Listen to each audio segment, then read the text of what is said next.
হাই everyone, আজি আমাৰ দুপৰীয়া সাজত আমি কি বনাব ওলাইছোঁ আপোনালোকৰ ওচৰত দেখুৱাইছোঁ চাওকচোন।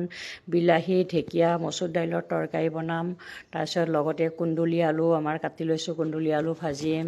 তাৰপিছত আমাৰ এটা ভাজি আছে ওলকবি আলু মিহি মিহিকৈ ধুনীয়াকৈ কাটি লৈছোঁ। এয়া ওলকবি আলু আমি কেনেকৈ ভাজিম আপোনালোকৰ ওচৰত এই ভিডিঅ'টোত দেখুৱাইছোঁ চাওকচোন। আমাৰ প্ৰেছাৰ এটাত আমি ধুনীয়াকৈ পাঁচফোৰণ আৰু পিঁয়াজ ভাজি আছোঁ। তাত আমি এতিয়া ওলকবিখিনি ঢালিম। ওলকবিখিনিত আমি অন্য একো মছলা দিয়া নহয়, যিহেতুকে হালধি আৰু নিমখ দি হোৱাৰ আগে আগে জালুক আৰু জিৰা শুকান কেৰাহীত ভাজি ধুনীয়াকৈ পেষ্ট বনাই লৈছোঁ। সেই জালুক আৰু জিৰা এড কৰি ধুনীয়াকৈ এই ওলকবিখিনি ভজা হ'ব। ওলকবিখিনি খাই বহুতেই টেষ্টি লাগে। যদি আপোনালোকে প্ৰেছাৰত বনাই খোৱা নাই, এনেকৈ প্ৰেছাৰত এই ওলকবি ভাজিখিনি বনাই খাবচোন। আৰু মিক্স চব্জিও আমাৰ প্ৰেছাৰতে বনাই খালে বহুত টেষ্টি লাগে। আমাৰ এই আজি ওলকবি ভাজিখিনি আমি এনেকৈয়ে বনাইছোঁ, আপোনালোকৰ ওচৰত দেখুৱালোঁ। যদি ভিডিঅ'টো চাই ভাল লাগিছে, লাইক শ্বেয়াৰ কমেণ্ট কৰি পেজটো ফ'ল' কৰি দিব।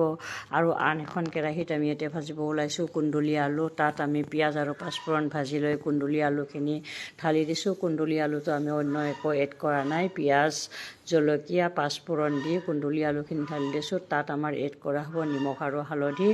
লগতে আমাৰ আছে কণ বিলাহী, ঢেকীয়া আৰু মচুৰ দাইলৰ তৰকাৰী, আৰু লগতে আছে আমাৰ শুকান ঢেকীয়া ভাজি। ভিডিঅ'টো আপোনালোকৰ ওচৰত আগবঢ়ালোঁ। যদি ভাল লাগিছে লাইক এটা কৰিবা।